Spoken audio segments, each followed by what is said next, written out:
अगर हम एडिक्शन को डिफ़ाइन करें तो बेसिकली एडिक्शन एक डिज़ीज़ है। इस तरीके से आप कह सकते हैं कि एक इनेबिलिटी है किसी चीज़ को जानते हुए भी कि वो आपको हार्म करेगी, उसको स्टॉप करने की।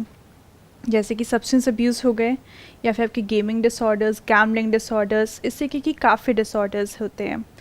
थोड़े बहुत अगर आप कहें तो फूड को लेके भी होता है, when you are too much involved in food addiction, and then internet addiction. Basically हमारे जो भी सेंसेस हैं उन सेंसेस से रिलेटेड हो गया, राइट? ये प्लेजर प्रिंसिपल के अकॉर्डिंग चलता है। जब हमने इट डिस्कस किया था और वो जो प्लेजर प्रिंसिपल पे, तो इंसान उसी प्लेजर प्रिंसिपल में जब फंस के रह जाता है उसे एडिक्शन कहते हैं, ये जानते हुए भी कि वो चीज़ आपको नुकसान देगी आगे।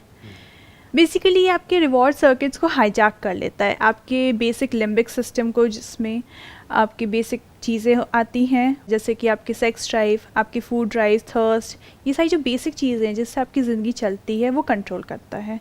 ये दूसरी एक और ब्रेन के साइड को इफ़ेक्ट करता है which is our prefrontal cortex. हमारा प्री फ्रंटल कॉर्टेक्स बेसिकली वो जगह है जहाँ से हम डिसीजन ले सकते हैं, डिसीजन मेकिंग। बट जब ये हाईजैक हो जाता है तो हमारा दिमाग उस तरफ नहीं चलता कि हम डिसीजन ले सकें, हम अपनी बेसिक नीड्स समझ करके इसे चलाते रहते हैं। और स्पेशली टीन्स काफ़ी वल्नरेबल हो जाते हैं इन चीज़ों को लेकर के, बिकॉज उनका प्री फ्रंटल कॉर्टेक्स इतना डेवलप नहीं होता। अगर इसके अलावा हम कॉजेज़ की बात करें तो वो हो सकता है कि आप किसी अल्कोहलिक के साथ भरे हुए हैं, आपने हमेशा देखा है कि वो पीते हैं और वही चीज़ आपने भी अपने में ढाल ली, या फिर आपके साथ बचपन में अब्यूज़ हुआ है या किसी तरीके का ऐसा ट्रॉमा आपने झेला है। ये भी काफ़ी रीज़न तो उसको कोप अप करने के लिए हम किसी सब्सटेंस पे डिपेंड हो जाते हैं, right? हाँ जी। और इसके अलावा एक एक्स्ट्रा ऑर्डिनरी स्ट्रेस, मतलब एक नॉर्मल आम जिंदगी से ज़्यादा आपने किसी तरीके का स्ट्रेस झेला है तो वो भी एक कारण हो जाता है कि आप सब्सटेंस अब्यूज़ पे आएँ या किसी टाइप की एडिक्शन में आ जाए, गैम्बलिंग हो या कुछ भी। इसके काफ़ी साइड इफ़ेक्ट्स भी होते हैं, जैसे कि आप अपनी फैमिली से दूर हो सकते हैं, आपके काम पे काफ़ी इफ़ेक्ट होते हैं, आपके रिलेशनशिप पे काफ़ी इफ़ेक्ट होते हैं, आप काफ़ी लोनली फील करते हैं। ये काइंड ऑफ एक लूप हो जाता है। इनफैक्ट लोनलीनेस पे काफ़ी स्टडीज़ हैं इन चीज़ों पे लेकर के। सबसे पहली स्टडी अगर एडिक्शन से लेकर के हुई थी तो वो 20th सेंचुरी में हुई थी, जिसमें बेसिकली एक रैट केज बनाया था, और पहले के तो एनिमल्स पे ज़्यादा थे। तो उस रैट केज में ये था कि सिर्फ एक केज बना हुआ था जिसमें एक रैट को रखा हुआ था, और उसे 2 टाइप ऑफ बॉटल्ड वाटर दी हुई थी, एक में ड्रग्स थे और एक में नहीं था। सो ये देखा गया कि वो रैट ज़्यादातर जो ड्रग वाटर है उसकी तरफ ज़्यादा जाता था बजाय कि नॉर्मल वाटर की तरफ। ये काफ़ी टाइम एक्सपेरिमेंट चला, और काफ़ी नॉर्मल चीज़ ये है कि अगर आप काफ़ी दिन तक ड्रग्स लेंगे तो आप यूज्ड टू हो जाएंगे, आप ड्रग एडिक्ट बन जाएंगे। बट ये नहीं है, ऐसा रीज़न नहीं है। बहुत लोग ऐसे भी होते हैं जो कि ड्रग्स लेते हैं कुछ दिन और फिर वो ड्रग एडिक्ट नहीं होते। सबसे एक ईजी तरीका इसका ये है जानने का कि अगर आपको किसी टाइप का फ्रैक्चर होता है और आपको सबसे पहले जब आप हॉस्पिटल जाएंगे तो आपको वो डायमॉर्फिन चढ़ाएंगे, which is a pure form of heroin. But क्या आप बाहर निकल के ड्रग एडिक्ट होते हैं? नहीं, बिकॉज उसका बहुत बड़ा रीज़न आगे जाकर के पता चला जब 70s में जाकर के फिर से एक्सपेरिमेंट्स हुए, ब्रूस अलेक्जेंडर ने किए थे। तो ब्रूस अलेक्जेंडर का एक्सपेरिमेंट सिमिलर था इसी रैट केज से लेकर के, और उन्होंने ये देखा कि इस रैट के पास कुछ नहीं करने के लिए सिवाय बॉटल्ड वाटर्स के। तो उन्होंने सोचा कि अगर इसके पास कुछ हो करने के लिए तो फिर क्या होगा। So what they made was, rat cage की जगह they made a rat park, which meant basically it was a heaven for them. They basically put cheese, friends, mates, and lots of balloons and everything, balls to play with. It was basically a heaven. और फिर वो bottled waters रखे जिसमें एक में drug था और एक में नहीं था। Now the fantastic part about the experiment was that ये रैट्स नॉर्मल वाटर की तरह जा रहे थे बजाय कि ड्रग्ड वाटर की तरफ। और देखा जाए तो हम बहुत ज़्यादा डिफरेंट है नहीं रैट्स से, मतलब हैं, obviously we like to think like that, but कुछ चीज़ों में सिमिलरिटी, फंडामेंटली बहुत कुछ सिमिलर है। तभी जितनी भी स्टडीज होती हैं पहले रैट्स पे होती है, बाद में हमारे ऊपर होती है, राइट? सो इंसानों पे इतनी स्टडी उस टाइम करनी नहीं पड़ी, बिकॉज 70s में वियतनाम वॉर चल रही थी। और वियतनाम वॉर की एक सबसे ख़ास बात ये थी कि जो अमेरिकन सोल्जर्स थे वो काफ़ी ज़्यादा सब्सटेंस अब्यूज़ और इन सब में थे। बट यही सोल्जर्स जब वापस आए तो इकोनॉमी को ये डर था कि ये सारे ड्रग एडिक्ट्स हो जाएंगे, जंकीज़ बन जाएंगे, रास्ते पे ऐसे homeless. But that didn't happen. When they came back home, 95% of them stopped because they were in a safer environment with their families, friends, relatives, and everyone. Rather, in the war, they were around people who were fighting, they were in a stressful situation, so they were into drug abuse. The point is कि अगर हमारे पास में कुछ है करने के लिए तो फिर ये जो एडिक्शन है वो हमारे ऊपर इतना हावी नहीं हो सकता है. बट जो खाली है, जैसे बोलते हैं ना, खाली दिमाग शैतान का घर, वहाँ पर किसी भी तरह के एडिक्शन होने की पॉसिबिलिटी बहुत ज़्यादा बढ़ जाती है. हाँ. तो अगर किसी भी तरह के एडिक्शन का रूट कॉज समझा जाए, फिर वो एडिक्शन चाहे कोई भी हो, कैसा भी हो, चाहे वो अल्कोहल से हो, सिगरेट से हो, चाहे वो मोबाइल फ़ोन से हो, चाहे फूड से हो, चाहे गैम्बलिंग से हो, चाहे गेमिंग से हो, किसी भी तरह के कोई भी ये जो एडिक्शंस होते हैं जो बेसिकली शॉर्ट टर्म में तो हमको प्लेजर देते हैं लेकिन लॉन्ग टर्म में हमको हार्म करते हैं, तो उस प्लेजर की वजह से हम उसमें जा करके स्टक हो जाते हैं. हम मतलब क्या, हमारी जो ब्रेन है वो एक रेपिटेटिव पैटर्न में चली जाती है. बट यहाँ पर भी एक कंडीशन आ गई कि अगर उसके पास में कुछ और है करने के लिए जो कि प्लेजरेबल है, वो सोशली इन्वॉल्व है और लोगों के साथ में उसके फ्रेंड्स हैं, रिलेटिव्स हैं और रिलेशनशिप्स अच्छी हैं, या उसके पास में करने के लिए कोई प्रोडक्टिव काम है, या वो अपनी लाइफ को एक्चुअल में एंजॉय कर रहा है या कर रही है विदाउट दी सब्सटेंसेस, तो फिर एडिक्शन होने के चांसेस कम है. क्योंकि बहुत लोग ऐसे भी हैं जो ये सब कुछ करते हैं लेकिन मॉडरेशन में करते हैं. जैसे फॉर एग्जांपल अल्कोहल कंज्यूम करते हैं लेकिन लिमिट में, या थोड़ा बहुत कुछ देखा भी मोबाइल पे या इंटरनेट पे, लिमिट में. कहने का मतलब है कि दो तरह के लोग होते हैं, एक वो जो एडिक्ट हो जाते हैं, दूसरे जो नहीं होते हैं. इनमें सबसे बड़ा डिफरेंस क्या होता है? What is the root cause of addiction? इसके रूट कॉज में पहले हम बायोलॉजिकली शुरू करते हैं. तो सबसे ज़्यादा एडिक्शन के चांसेस आपकी यंग एज में होते हैं. यंग एज मतलब teenage years, because pre frontal cortex इतना डेवलप्ड नहीं होता, जो डिसीजन मेकिंग पार्ट है आपके ब्रेन का. तो ये काफ़ी बड़ा रूट कॉज है कि आप किस एज में स्टार्ट करते हैं. अगर आपने ड्रिंकिंग कम एज में स्टार्ट की है तो ऐसी हाई पॉसिबिलिटी है कि आप एडिक्ट बनेंगे बजाय कि एक लीगल ड्रिंकिंग एज के बाद. इसको थोड़ा सा और इलेबोरेट करते हैं. जो प्री फ्रंटल कॉर्टेक्स है, इसके फंक्शन को अगर और थोड़ा डीप में हम समझने की कोशिश करें तो you are talking about decision making. कि हमारे लिए शॉर्ट टर्म में क्या सही है और लॉन्ग टर्म में क्या सही है, इसके फ़र्क को हम देख पाएँ. वो आता है एक्सपीरियंस से. तो टीनेज में क्या है, एक्सपीरियंस ही नहीं है. बच्चों में और टीनेजर्स में तो एक्सपीरियंस ही नहीं है अभी लाइफ का कुछ ज़्यादा. उनको पता ही नहीं है एक्सपीरियंशियली कि इसकी वजह से 10 साल बाद या 20 साल बाद क्या होने वाला है. फॉर एग्जाम्पल वो दिन में 8 घंटे मोबाइल पर है तो उनको ये नहीं पता है कि इसकी वजह से 8 साल बाद क्या होने वाला है. एक्सपीरियंशियली उनको नहीं पता है. उनके पेरेंट्स को पता है, वो भी थ्योरेटिकली पता है क्योंकि उन्होंने तो कभी ऐसा किया ही नहीं, क्योंकि वो तो दिन में 1-2 घंटे यूज़ करते हैं.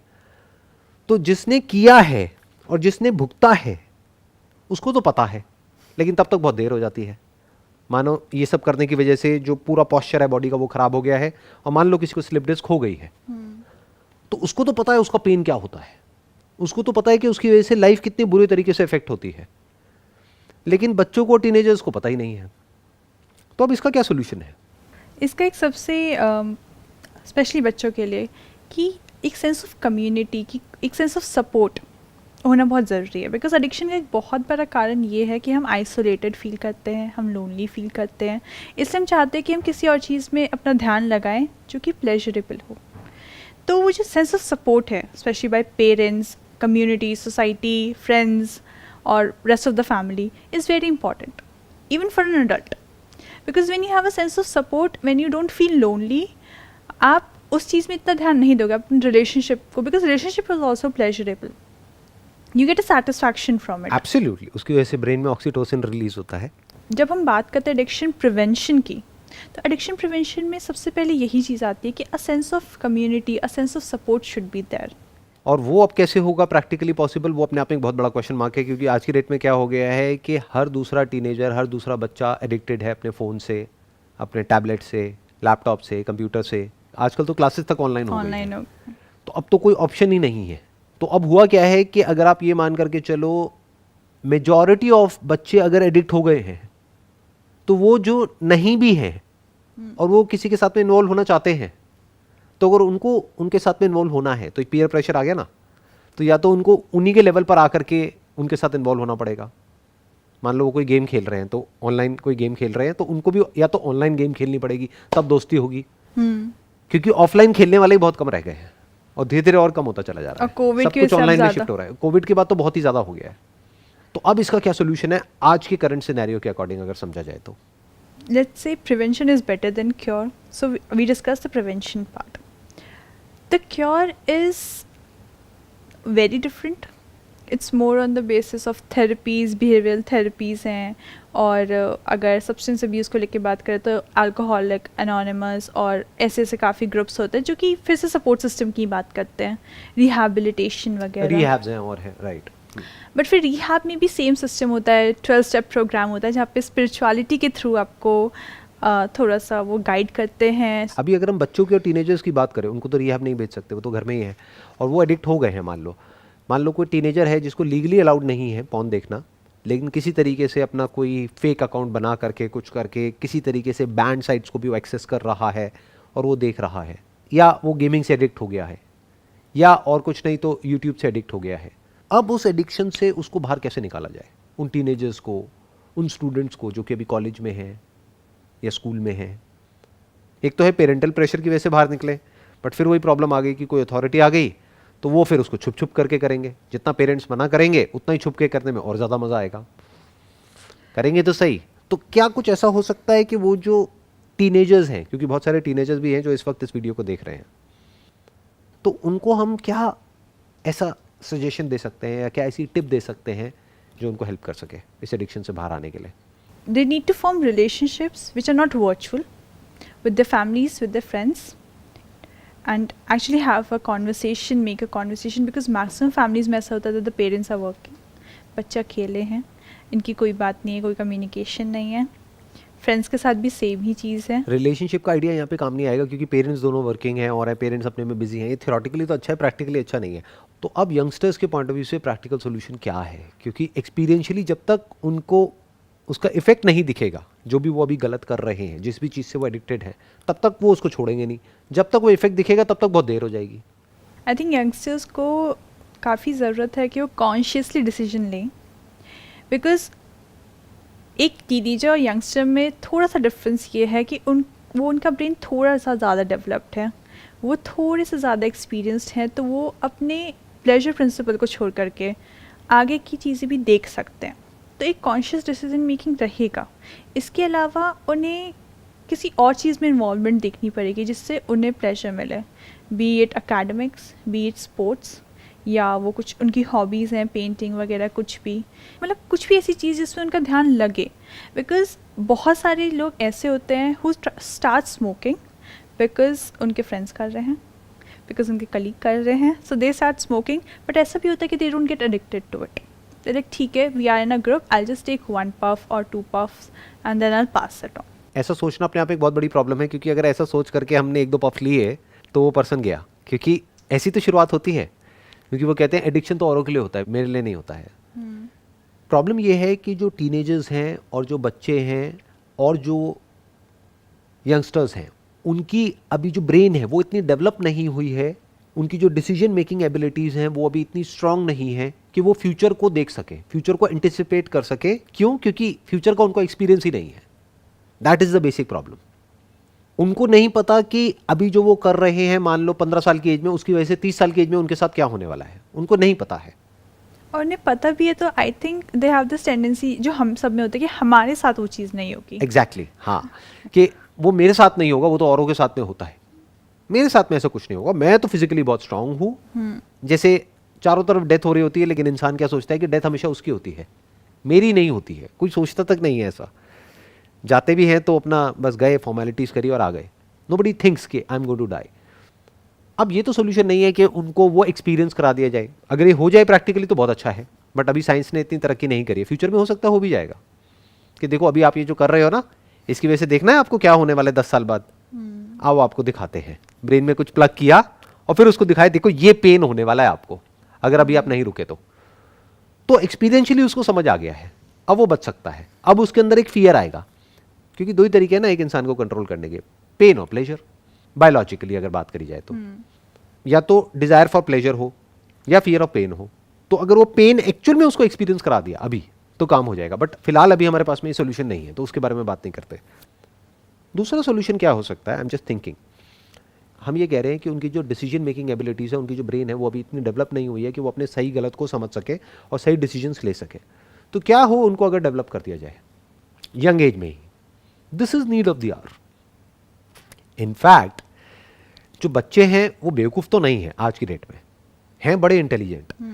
तो क्या हो कि ऐसी जो बातें हैं, इस लेवल की जो बातें हैं, जो अभी ये पॉडकास्ट है, इसको बच्चों को दिखाया जाए।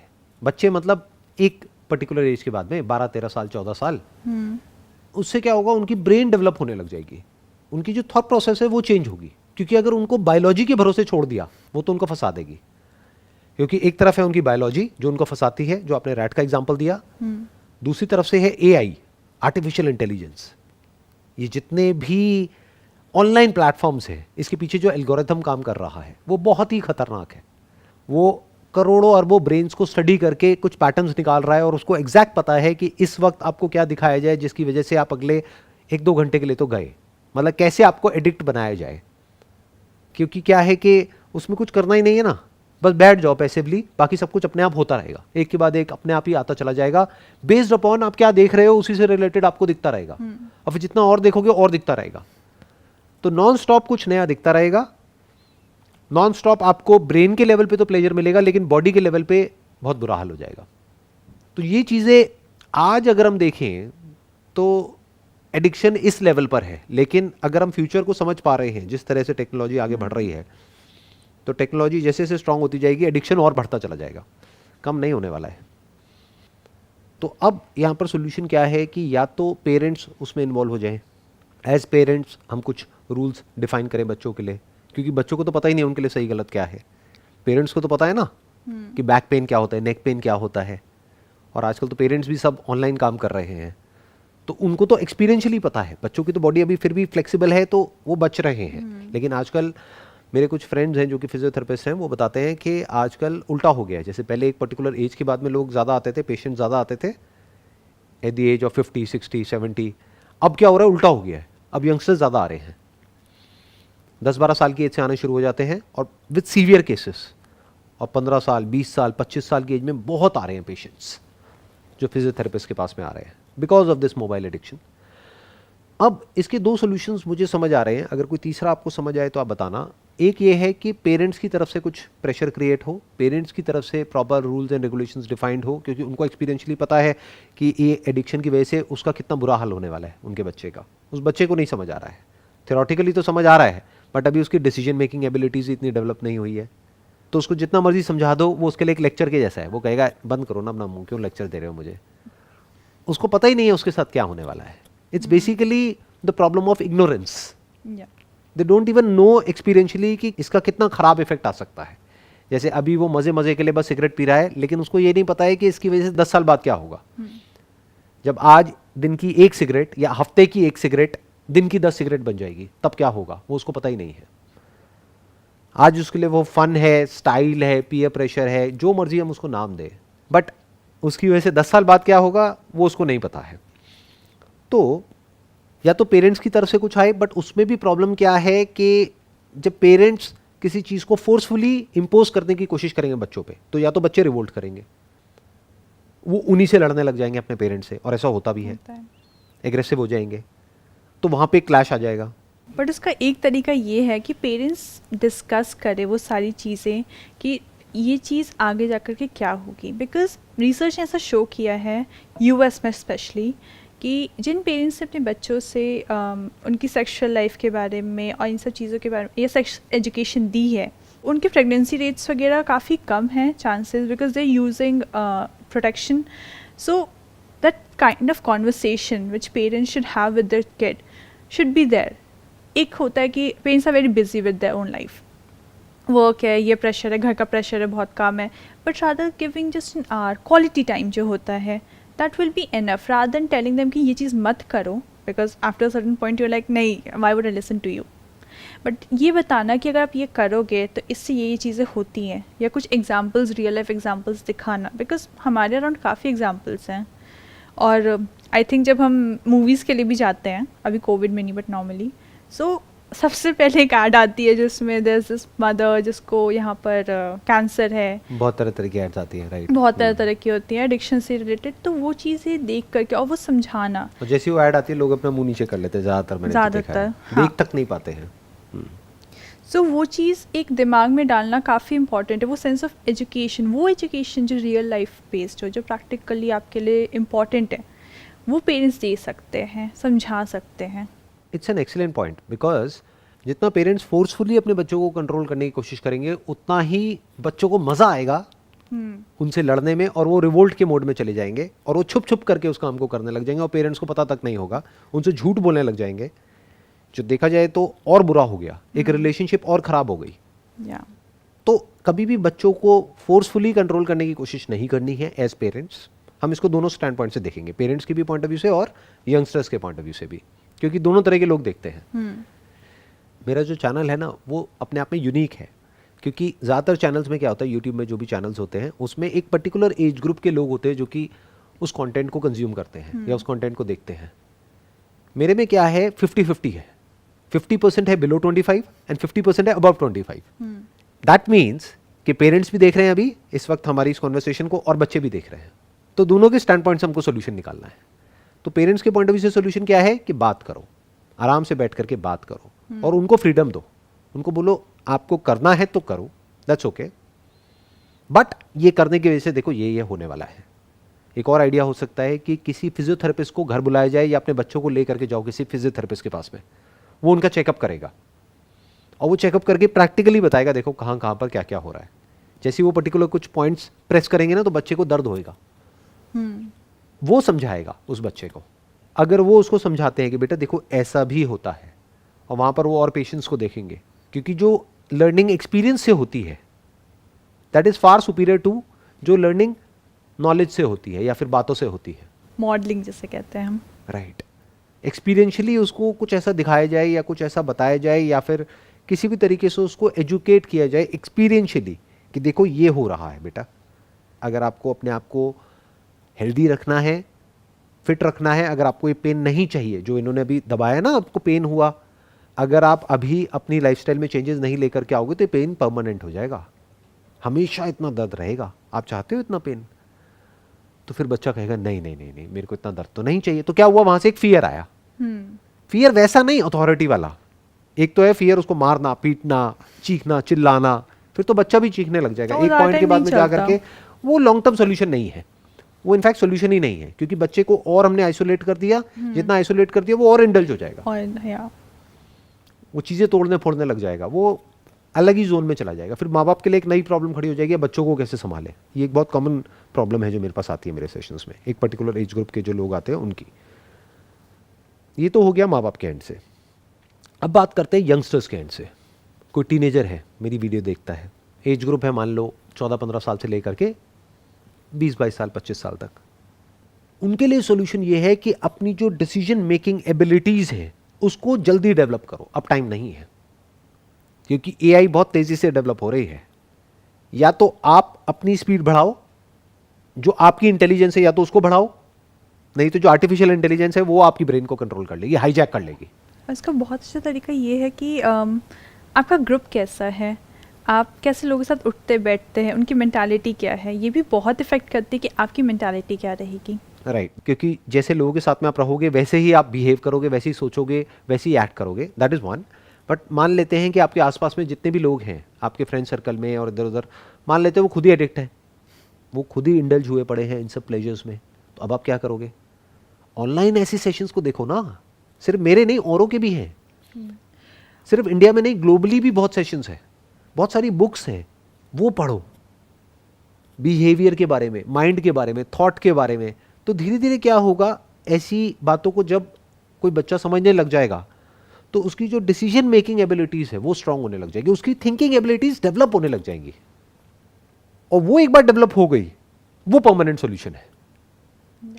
और यहाँ पर हमारे पास में कोई चॉइस नहीं है, ये बिल्कुल ऐसा है जैसे कि घर में आग लगी हुई है, तो हम बैठ करके सोच नहीं सकते ना कि अब क्या करें क्या ना करें। अगर जो बच्चे हैं यानी जो टीनेजर्स हैं या जो कॉलेज में हैं, अगर उन्होंने अपनी इंटेलिजेंस को नहीं बढ़ाया तो ऐसे बहुत सारे ऑनलाइन प्लेटफॉर्म्स हैं जो कि उनकी इंटेलिजेंस को, उनकी ब्रेन को हाईजैक करने के लिए तैयार बैठी है। मतलब उनकी लाइफ का कंट्रोल पूरी तरह से उनके हाथ से चला जाएगा और किसी और के हाथ में आ जाएगा।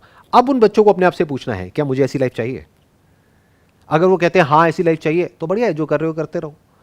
बट अगर ऐसी लाइफ नहीं चाहिए तो अब आपके पास में कोई ऑल्टरनेटिव नहीं है। अगर ऐसे सेशंस आपको अनकंफर्टेबल भी लगते हैं, क्योंकि अभी पिछले हमारे जो एपिसोड्स अपलोड हुए थे ना, उसमें मैंने कुछ कमेंट्स पढ़े, ज़्यादा तो नहीं, मैंने कुछ कमेंट्स पढ़े, तो उसमें कुछ लोगों के कमेंट्स आए थे, सर ये तो बहुत बोरिंग हो गया है, बहुत लंबा हो गया है सेशन, ये क्या आधा घंटे का और 40 मिनट का सेशन कर रहे हो, ये 10-10 मिनट के ना ठीक रहते हैं, क्योंकि वहाँ तक उनका ध्यान लग जाता है। तो अगर उनकी माइंड को डेवलप करना है, उनको खुद को, क्योंकि जो दर्द होगा वो उनको होगा, उनके पेरेंट्स को थोड़ी ना होगा। फिजिकल जो पेन है या लाइफ खराब होगी उनकी होगी, उनके पेरेंट्स की थोड़ी ना होगी। तो अगर इतनी सी अकल उनके अंदर है, इतनी सी बात उनको समझ आ रही है, तो वो क्या कहेंगे कि अगर मुझे बोरिंग लगते भी हैं ये सेशंस, तब भी मैं देखूंगा, क्योंकि उनकी एज है मानो 16-17 साल, 18 साल या 20 साल, बट उनकी थिंकिंग एबिलिटी होनी चाहिए एक 40 साल के आदमी जैसी। यही तो सोल्यूशन है ना।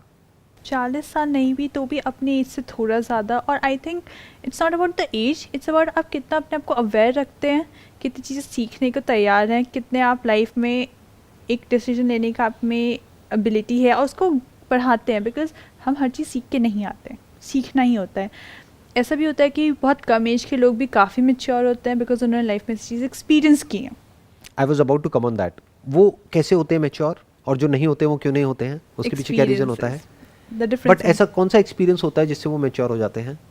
आई थिंक मोस्टली हार्डशिप्स, या फिर आपने ऐसा देखा हो किसी को जो हो रहा है, पर्सनल एक्सपीरियंसेस आपके आसपास किसी के साथ हो रहा हो या आपके साथ। I am not sure about this particular point, because क्या है कि ऐसे बहुत सारे लोग हैं जिनको बहुत एक्सपीरियंस है लाइफ में। जैसे मान लो उनकी एज है 50 साल, 60 साल, 70 साल, और वो मैच्योर नहीं है बिल्कुल भी। बट ऐसे भी हैं जो 20 साल की एज है लेकिन बहुत मैच्योर है। व्हाट आई थिंक इज कि जो बेसिक जो डिफरेंस होता है ना, वो होता है आपकी थॉट प्रोसेस का, कि आपकी थॉट प्रोसेस कैसी है। और थॉट प्रोसेस कैसे बनती है? कंपनी से, कि आप कैसे लोगों के साथ में टाइम स्पेंड करते हो। जैसे अगर बताना है कि आपका फ्यूचर कैसा होने वाला है, या किसी के भी बारे में अगर हमको बताना है कि उसका फ्यूचर कैसे होने वाला है, तो ये देखो कि वो अपना मैक्सिमम टाइम किस तरह के लोगों के साथ में स्पेंड कर रहा है। फिर चाहे ऑनलाइन स्पेंड कर रहा है, चाहे बुक्स के थ्रू कर रहा है, चाहे कैसे भी कर रहा है। जिन 5 लोगों के साथ कर रहा है उसकी लाइफ वैसी ही कुछ होगी, मिलती जुलती। I think experience is not the answer, because खराब एक्सपीरियंस हमारे हाथ में नहीं है ना। What you are saying is maturity through experience. I am saying that is not a solution, because वो तो अगर किसी के साथ हो गया तो ठीक है, नहीं तो कोई खुद जान करके कोई अपने लिए खराब एक्सपीरियंस थोड़े ना क्रिएट करेगा, और करना भी नहीं चाहिए। तो उस तरह से मैच्योर होना इज नॉट अ सॉल्यूशन। तो सॉल्यूशन बचता क्या है उन बच्चों के लिए, यंगस्टर्स के लिए, कि किसी ऐसे लोगों की बातें सुनो जिनको आपसे एक्सपीरियंस ज़्यादा है और जो मैच्योर भी है। क्योंकि ज़रूरी नहीं है उनके पास में एक्सपीरियंस ज़्यादा है तो वो मैच्योर ही हो। ऐसे मैंने बहुत लोग देखे, आपने भी देखे होंगे अपने आसपास में, भरे पड़े हैं। किसी पान की दुकान पे चले जाओ, वहाँ पे आपको 50 साल के, 60 साल के ऐसे ऐसे लोग मिल जाएंगे जो बातें जैसे ही मुंह खोलेंगे तो आप कहोगे ये क्या बातें कर रहे हैं, ये तो बच्चों से भी गई गुजरी है। और दूसरी तरफ से कुछ बच्चे हैं जिनकी एज है 19-20 साल लेकिन बहुत मैच्योर है। तो उनकी थिंकिंग मैच्योर कैसे हुई और उनकी क्यों नहीं हो पाई? संगति का असर है। जैसी संगत वैसी रंगत, जैसे बोलते हैं ना हिंदी में। बिल्कुल।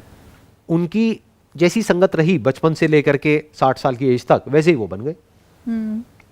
सो the solution is to be in contact, not in direct contact, that is not practically possible, to be in an indirect contact and to learn from those people, those who are much more mature in terms of their thought process, in terms of their mindset, in terms of the way they think. तब आपका ये जो pace है mind के development का, वो तेज हो सकता है। मानो किसी इंसान ने 20 साल में कुछ सीखा, 20,000 बुक्स पढ़ करके, अगर उसकी बातों को आप सुनते हैं अगले 20 दिन तक, तो उसमें से बहुत कुछ आप सीख जाओगे उस इंसान से। धीरे धीरे जैसे जैसे ऐसे लोगों की बातें आप सुनते चले जाओगे, समझते चले जाओगे, धीरे धीरे आप देखोगे आपकी भी थॉट प्रोसेस वैसी ही होती चली जाएगी। इनफैक्ट बहुत लोग मेरे को बोलते हैं कि आप जो बोलने वाले होते हैं ना, वो हमको पहले ही पता लग जाता है। तो इसका मतलब क्या है? ये कोई इंट्यूशन नहीं है। हुआ क्या है कि उन्होंने इतना सुन लिया है मेरे को पिछले 5 साल से, 7 साल से, 8 साल से, कि उनकी और मेरी थॉट प्रोसेस अलाइन हो गई है। उनको पता है कि अगर आप ये क्वेश्चन मेरे से पूछोगे तो मैं क्या जवाब दूंगा, क्योंकि माइंड एक जैसे काम करने लग गया है।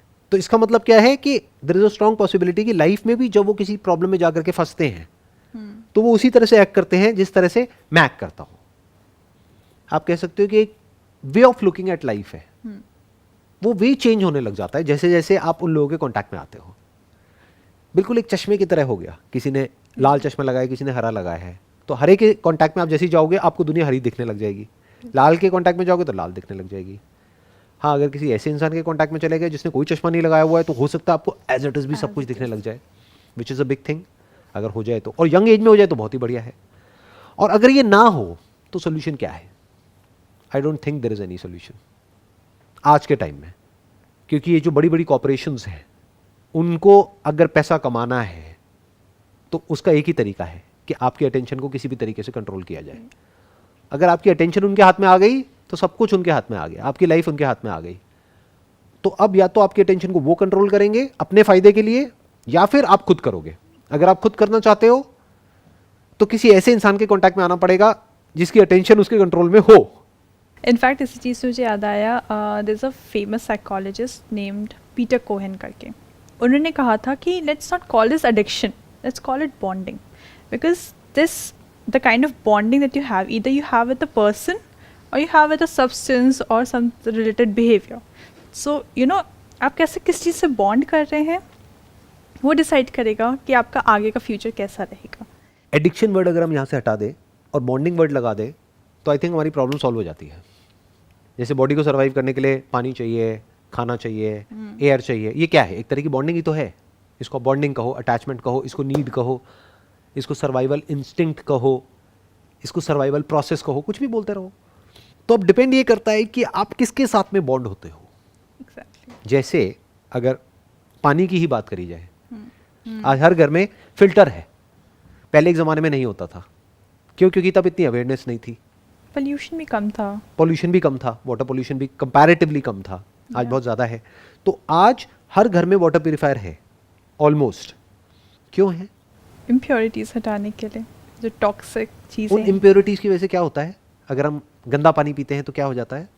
Fall ill, we fall ill. Immune कई तरह की बीमारियां हमको लग जाती है, कई तरह के बैक्टीरिया वायरसेस हमारे अंदर एंटर कर जाते हैं जिसकी वजह से पेट भी खराब हो सकता है, यहाँ तक कि डेथ भी हो सकती है. या आपके ब्रेन को भी इफेक्ट कर सकता है. ब्रेन पे भी इफेक्ट आ सकता है. इसलिए हम अपने घर में वाटर प्यूरिफायर लगाते हैं.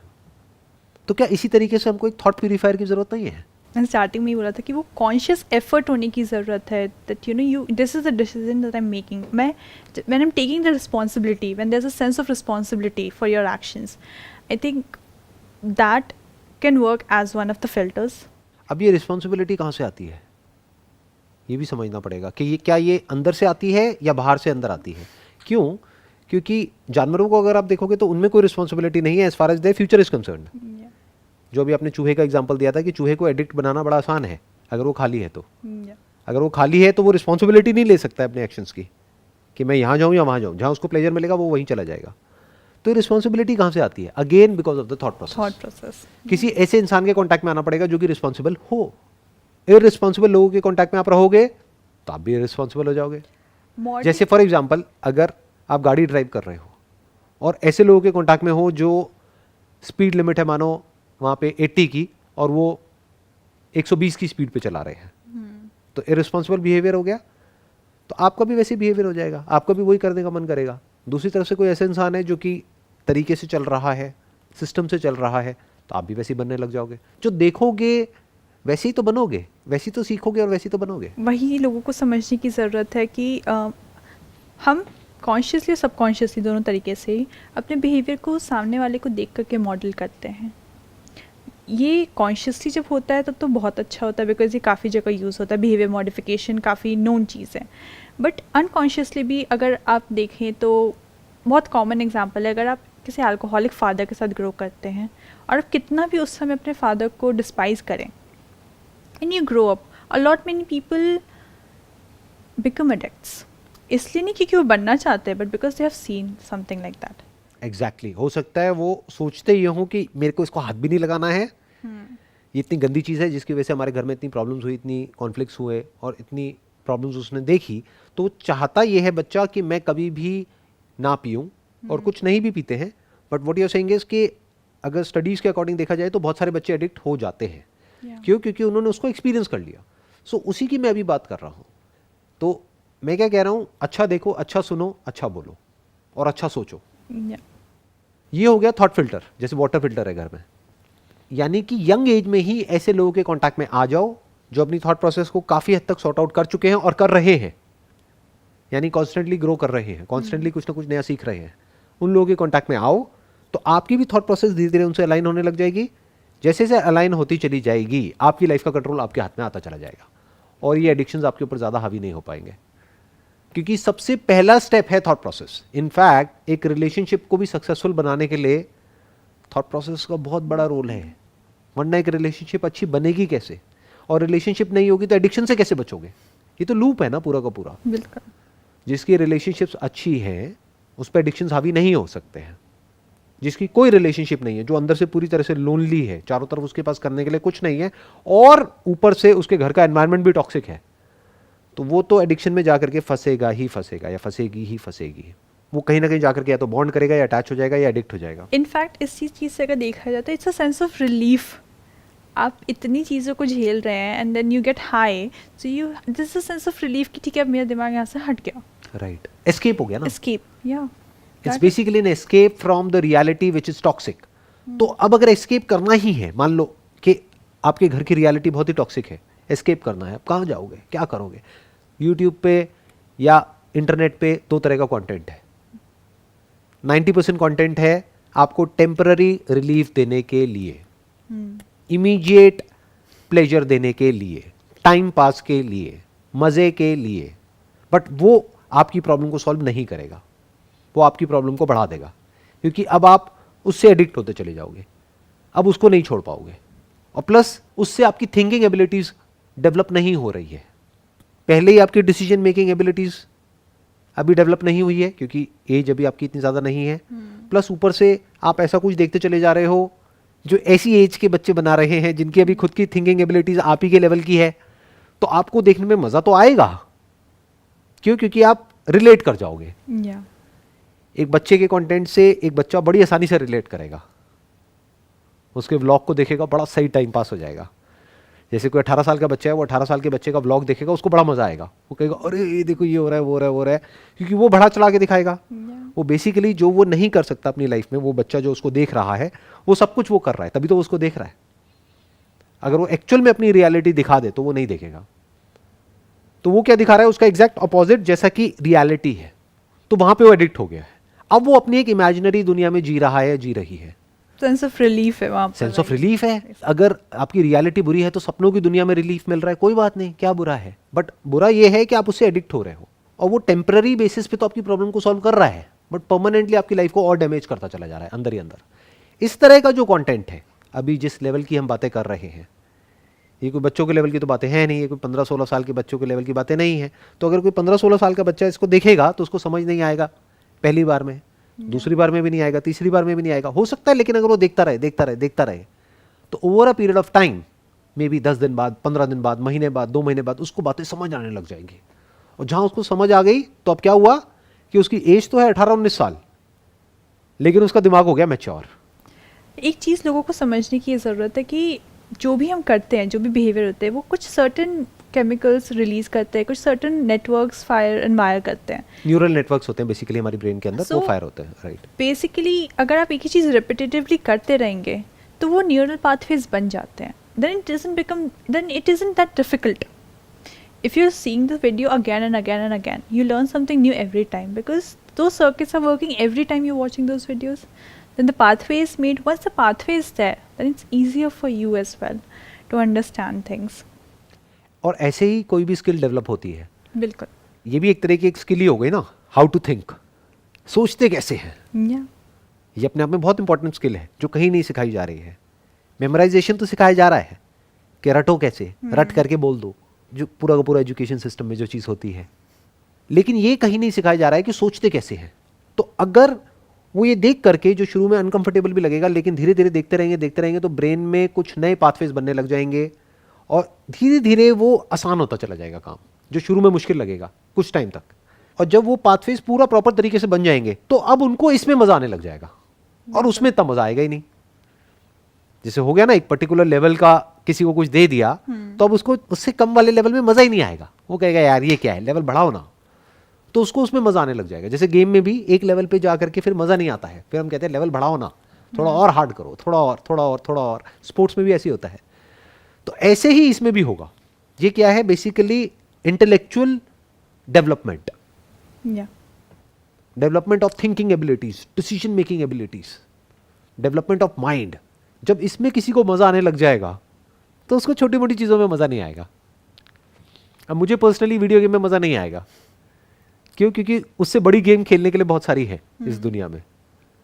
अपने माइंड के अलग अलग डायमेंशंस को देखना, थॉट को देखना, फीलिंग्स को देखना, इमोशंस को देखना, उसको समझना, उसमें ज़्यादा मज़ा आता है। क्यों? क्योंकि माइंड उस तरीके से चल रहा है। और ऐसे भी लोग हैं जिनकी एज है 60 साल 70 साल, उनको नहीं मज़ा आता इसमें। तो इसका एक्सपीरियंस से कोई कनेक्शन नहीं है, एज से कोई कनेक्शन नहीं है, इसका कनेक्शन है कंपनी से। कैसे लोगों की कंपनी में आप टाइम स्पेंड करते हो। कहीं ना कहीं पास्ट में मैंने ऐसे लोगों की कंपनी में टाइम स्पेंड किया है, पर्सनली तो नहीं, क्योंकि ऑनेस्टली बताऊं मेरे आसपास में ऐसा कोई मुझे मिला ही नहीं जिससे कि मैं इस लेवल की बातें कर सकूं। बट बुक्स के थ्रू पास्ट में कुछ लोग थे जिनकी थॉट प्रोसेस से मैंने बहुत कुछ सीखा है। तो आज वो नहीं है इस दुनिया में, लेकिन पास्ट में थे कभी, तो उनकी बुक्स हैं, उनकी वीडियोज़ हैं, तो उसको देख करके धीरे धीरे अपने माइंड को डेवलप किया है। वर्ल्ड वाइड जो साइकोलॉजिस्ट हैं और हैं, उनकी वीडियोज़ को देख करके, उनकी स्टडीज़ को पढ़ करके, उनको समझ करके फिर सीखा है। तो अब क्या होता है कि अब इसी चीज़ में मज़ा आने लग जाता है। ये ही सॉल्यूशन है परमानेंट। आज नहीं तो कल ये करना तो पड़ेगा एक इंसान को, जितनी जल्दी करे उतना बेटर है। जब करना ही है तो 30 साल की एज में क्यों, 40 साल की एज में क्यों, 20 साल की एज में ही करो ना। अपनी थिंकिंग को सॉर्ट आउट करो, डेवलप करो, सॉल्यूशन ओरिएंटेड बनाओ कि कोई भी प्रॉब्लम हो ऐसे सॉल्यूशन निकले, समझ आ जाए कि अच्छा ये मैं कर रहा हूं इसकी वजह से क्या होने वाला है, ऐसे दिमाग चलने लग जाए, तो वो पर्सन बच सकता है। तो ये काम मास लेवल पे नहीं हो सकता, इंडिविजुअल, ये इंडिविजुअल लेवल पे ही होगा। कि जो ये देख रहा है, बहुत सारे ऐसे होंगे जो देख करके थोड़ी देर में ही बंद कर देंगे। I am sure, 100% sure. मैं क्या श्योर, वो तो डेटा दिखा रहा है। ऑन एन एवरेज जो लोग देखते हैं वो 30% देखते हैं। ऑन एन एवरेज 30% लोग ऐसे होते हैं मेरी वीडियोस को जो पूरा देखते हैं। मानो अगर 40 मिनट की वीडियो है तो वो 12 मिनट तक ऑन एन एवरेज वीडियो देखी जाती है। इसका मतलब क्या है, कुछ लोग पूरा देखते हैं और बहुत सारे ऐसे होते हैं जो 2-4-5 मिनट में ही बंद कर देते हैं। तो यहाँ तक अभी जो हमारी बातें हो रही है, यहाँ तक तो बहुत ही कम लोग पहुँच पा रहे होंगे। तो इससे क्या समझ आ रहा है कि मास लेवल पे काम हो ही नहीं सकता। एक तो पहले ऐसी वीडियोस को देखेंगे ही बहुत कम लोग, वो भी जो देखेंगे उसमें से भी बहुत कम लोग एक्चुअल में एंड तक पहुंच पाएंगे, इस पॉइंट तक। अभी भी यहाँ तक अगर कोई पहुंच पा रहा है तो दैट मीन्स उसकी और मेरी थॉट प्रोसेस काफी हद तक अलाइन हो चुकी है, तभी वो पहुंच पा रहा है यहाँ तक या पहुंच पा रही है, वरना पॉसिबल ही नहीं है। वरना अब तक ये वीडियो बंद हो चुकी है। और वो कहाँ है, वही है, वही अपनी दुनिया, ख्याली दुनिया, जहाँ पर सब कुछ बहुत अच्छा है जैसा एक्चुअल में नहीं होता है। तो आज हमने एडिक्शन को कवर किया। अगला टॉपिक आपके माइंड में क्या आ रहा है, क्या कर सकते हैं जो इससे रिलेटेड हो या इसका नेक्स्ट लेवल हो? क्योंकि हम प्लेजर प्रिंसिपल पे ही चल रहे थे, तो इससे रिलेटेड हम पर्सनालिटी पे अगर जाके थोड़ा बात करें तो नार्सिसिज्म पे भी हम आ सकते हैं। मेरे दिमाग में नार्सिसिज्म चल रहा था, तो we can cover it next time. Can you explain it in short कि वो क्या है? अगर हम नार्सिसिज्म की बात करें तो नार्सिसिज्म एक बेसिकली एक पर्सनालिटी टाइप है जहाँ पे आप सिर्फ अपने ही फेवर में हर चीज़ चाहते हैं, अपने ही फ़ायदे के लिए हर तरीके से आपके बिहेवियर्स और हर चीज़ होती है। This includes manipulating others, gaslighting, बहुत तरीके की चीज़ें, everything, every kind of behaviour which is good for you. और उसमें चाहे किसी और का बुरा भी होता है तो हो जाए, या किसी का नुकसान भी होता है तो हो जाए, उससे उसको फर्क नहीं पड़ता है। तो आप कह रहे हो मतलब सेल्फिशनेस की हद को पार कर दिया है उस इंसान ने, अगर सिंपल लैंग्वेज में बोला जाए तो उसको हम नार्सिसिस्ट बोल सकते हैं। तो अब ये वर्ड कहाँ से आया, क्यों आया और इसके पीछे क्या रीज़न है, इसको हम डिटेल में बात करेंगे अपने नेक्स्ट एपिसोड में। सी यू देन नेक्स्ट वीक।